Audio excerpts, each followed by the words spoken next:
la question de la liberté a été posée dans la pensée musulmane dès la fin du 7e siècle. Et entre le 8e et le 10e siècle, elle a été l'une des questions les plus importantes de la pensée musulmane. Cependant, cette question n'a pas été posée, la liberté, cette question de la liberté, n'a pas été posée comme un droit juridique ou politique, mais dans son rapport à la volonté divine. Autrement dit, la question qui a été posée, il faut savoir que le dogme musulman est fondé sur le principe de la prédestination, le qada ou le qadar en arabe, et les musulmans se sont donc posé la question très tôt dans leur histoire. Ils voulaient savoir si la volonté de Dieu est absolue, est-ce que les actes de l'être humain sont tous prédestinés? Autrement dit, ils voulaient savoir si les actes de l'être humain rentraient eux aussi dans cette volonté absolue de Dieu.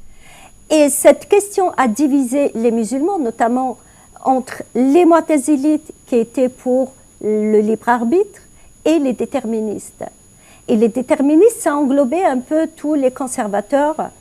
Et pour les déterministes, par exemple Ibn Hanbal, pour lui, même nos rires et nos pleurs sont décidés par Dieu, sont créés par Dieu. Dans ce cas, celui qui croit ou qui ne croit pas, cela dépend aussi de la volonté divine. Et c'est Dieu qui décide si nous devons être croyants ou pas dans ce cas. Et pour les mu'tazilites, la position des déterministes se contredit avec deux éléments du dogme musulman, la justice divine et l'existence du jour du jugement dernier. Pour lui, si Dieu est juste, il ne peut pas nous obliger à commettre le péché, à ne pas être croyant par exemple, et nous demander des comptes le jour du jugement dernier.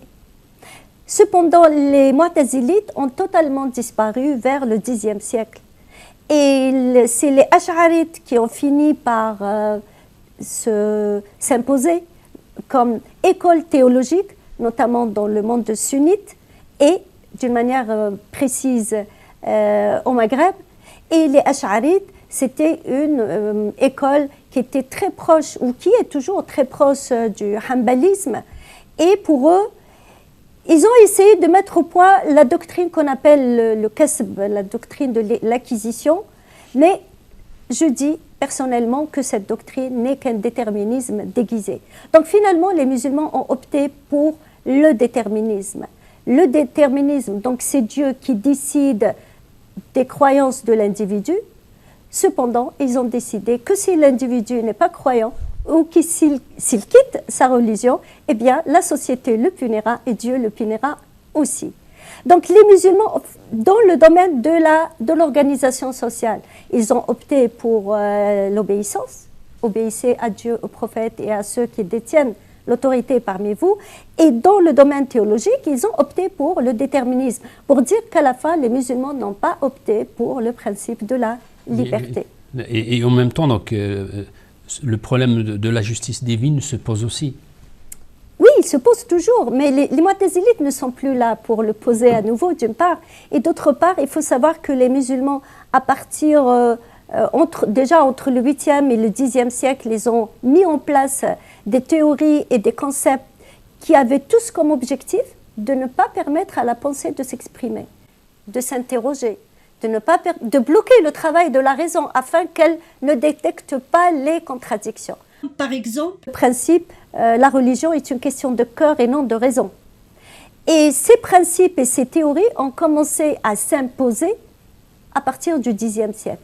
Et les ash'arites qui se sont imposés, eux aussi ont mis en place un principe qui s'appelle sans demander comment. Bila kayf. Bila kayf, c'est-à-dire si vous voyez des contradictions, il ne faut pas se poser de questions.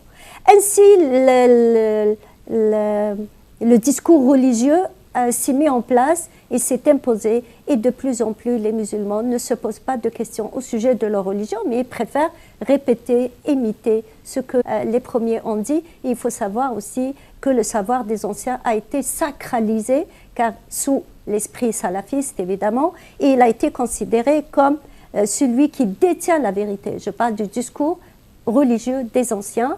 Il a été donc sacralisé.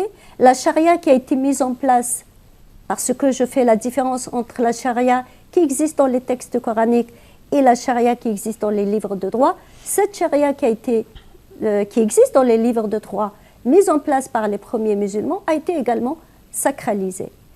Donc aujourd'hui, ce qu'on peut dire, c'est que les musulmans qui ont commencé à reconnaître la liberté de conscience, ils ont commencé à la reconnaître dans un objectif de se mettre en accord avec les nouvelles valeurs, avec la modernité. Ensuite, ils ont commencé à renoncer à ces valeurs, aux acquis de la Nahda. Mais si les musulmans ont voulu défendre ces acquis de la Nahda, et je parle aujourd'hui de la liberté de croyance ou la liberté de conscience, ils ont dans le Coran ce qui leur est permis de le faire, comme on l'a montré aujourd'hui. Voilà, c'est ça. Donc on peut dire à la fin que si on veut mettre en avant ou défendre la liberté de conscience, on peut trouver, comme vous venez de dire, des versets coraniques sur lesquels on peut s'appuyer. Je dis toujours que le problème c'est davantage un manque de volonté de changer, d'évoluer, qu'un problème de texte coranique.